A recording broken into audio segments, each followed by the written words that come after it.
What's going on, guys? Welcome to the Fantasy Scholars Baseball channel, and today I want to discuss 3 players where it may be time to hit the panic button on.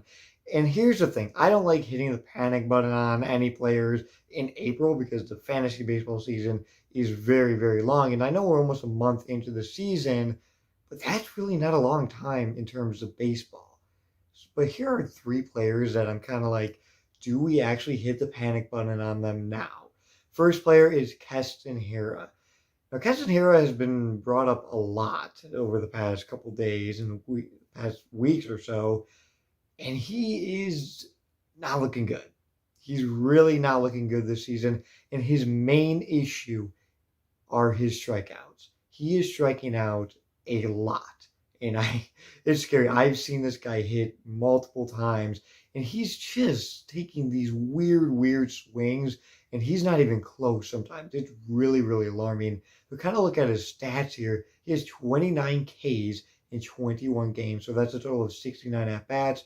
To put that in perspective, let's talk about a player that we've talked about a couple of days ago, Wander Franco. Now, I know they both are playing at different levels. Wander Franco's in Single A and Castanera's in the MLB, but they're still playing at a very high level for baseball. And Wander Franco only has 54 strikeouts and 667 at-bats. So yeah, to see that Castanera's 29 strikeouts and 69 at-bats is quite scary to see. Now, last week he did hit 278, but he didn't hit any home runs. And this is a player that prior to the start of the season, we're like, okay, he's probably going to hit 240, 250, but with 30 plus home runs, 15 to 20 stolen bases.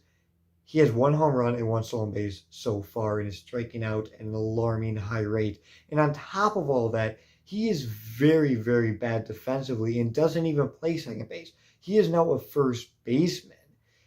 And yeah, that's really scary. And I would hit the panic button on Castanera right now. If you're in a league of 10 or lower, maybe even 12, I would drop him. I would seriously drop him because I am really scared. Yeah, he's looked good his past week, but I don't think that's going to change much, and I would definitely hit the panic button on Castanera. Up next, we have Luis Castillo. Now, Luis Castillo is a really, really solid pitcher, I think still. His ERA this season is 6.29, and his K per 9 is only 7.0 this season. So he's a high ERA, and he's not even getting strikeouts, which is scary to see, and I can see why people are really freaking out, and they're like, we need to panic, we need to trade him. But I would not trade him now because his trade value is very low, and he's a player that really is streaky. Once we get into the warmer weather, he's going to be pretty productive, and he's still on a team that is going to score a lot of runs, and he should get wins. And he's pitched on this team for many years, so he knows how to pitch in the Reds ballpark, so that doesn't really concern me that much. Yeah, he has not looked good, but I would just hang on to Luis Castillo right now because I don't think it's time to really hit the panic button on him. Just wait a few more games and weeks and some starts here because I still think he's going to be a very solid pitcher. And on top of that, keep in mind that he's still in the NL Central, and the NL Central is a joke. The Cubs will strike out a ton. They are just not doing well. The Brewers are just a mediocre team, and there's no Yelich, and obviously Castanera strikes out a lot. The Cardinals could be a promising team, but they still have their kind of question marks there. And the Pirates are going to be one of the worst teams, I think, by the end of the season. So Castillo should still be able to feast on that NL Central. So I would not hit the panic button on Castillo quite yet. And lastly, we have Matt Chapman. Okay, so prior to his hip surgery, he was hitting the ball very, very hard.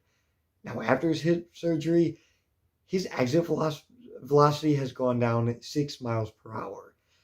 Yeah, I don't like that. And guess what? He is striking out a lot. And I mean a lot. He's close to leading the AL in strikeouts. He actually may lead it at this point in time. And his last 23 at-bats, he's 1 for 23 with 11 strikeouts. And guess what? The A's are doing very well this season, and they don't really need him right now. He's been their best player for years, but they're doing very well, and Matt Chapman is doing nothing, and I don't see really any signs of him turning it around because he's just not looked good. He's striking out a ton.